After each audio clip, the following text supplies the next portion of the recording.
என்னை ஆட்கொண்டவரும் நான் சேவிக்கிறவருமான ஆண்டவராகிய இயேசு கிறிஸ்துவின் நாமத்தினாலே அன்பினல் வாழ்த்துக்கள். கிறிஸ்து இயேசுவுக்குள் மிகவும் பிரியமான அன்பு சகோதர சகோதரிகளே, வெளிப்படுத்தின விசேஷத்தில் 22வது அதிகாரத்தில் 14வது வசனத்தின் கடைசி பகுதியை குறித்து கொண்டு தியானித்து பாருங்கள். அவருடைய கற்பனைகளின்படி செய்கிறவர்கள் பாக்கியவான்கள் என்று சொல்லி எழுதப்பட்டிருக்கிறதை நாம் பார்க்க முடியும்.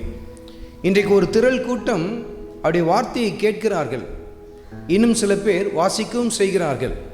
ஆனால் கர்த்தருடைய ஆவியானவர் சுட்டி காட்டுகிறார், அதன்படி செய்கிறவர்கள் தான் யாராக இருக்கிறார்கள், பாக்கியவான்களாக இருக்கிறார்கள் என்று சொல்லி கர்த்தருடைய ஆவியானவர் சுட்டி காட்டுகிறார்.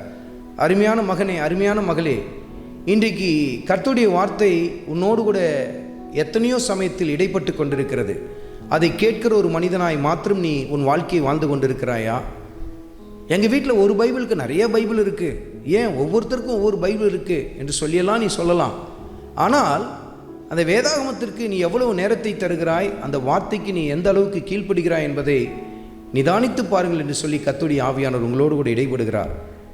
அவருடைய கற்பனைகளின்படி செய்கிறவர்கள் தான் யாராக இருக்கிறார்கள், பாக்கியவான்களாக இருக்கிறார்கள். பாருங்கள், வசனத்தை கேட்டு அதன்படி நாம் நடக்க வேண்டும் என்று சொல்லி கர்த்தர் நம்மோடு கூட இடைப்பட்டு கொண்டிருக்கிறார். அப்படிப்பட்டவர்களுக்குத்தான் கர்த்தர் பரலோக ராஜ்யத்தை தருவார். பாருங்கள், பைபிளை எடுத்தவங்களாம் பரலோகத்துக்கு போயிட முடியாது, சபைக்கு போகிற அத்தனை பேரும் பரலோகத்துக்கு போயிட முடியாது. கர்த்தருடைய வார்த்தைக்கு கீழ்ப்படுகிறவர்கள் மாத்திரம்தான் ஆண்டுடைய நித்திய ராஜ்யத்துக்குள் பிரவேசிக்க முடியும். பாருங்கள், நீங்களும் நானும் கேட்கிறவர்களாய் மாத்திரமல்ல, அந்த வசனத்தின்படியே செய்கிறவர்களாயும் நம்முடைய வாழ்க்கையை நடத்த ஆரம்பிப்போம். ஆண்டவராகிய இயேசு கிறிஸ்துவின் கிருபை உங்கள் அனைவரோடும் கூட இருப்பதாக. ஆமென்.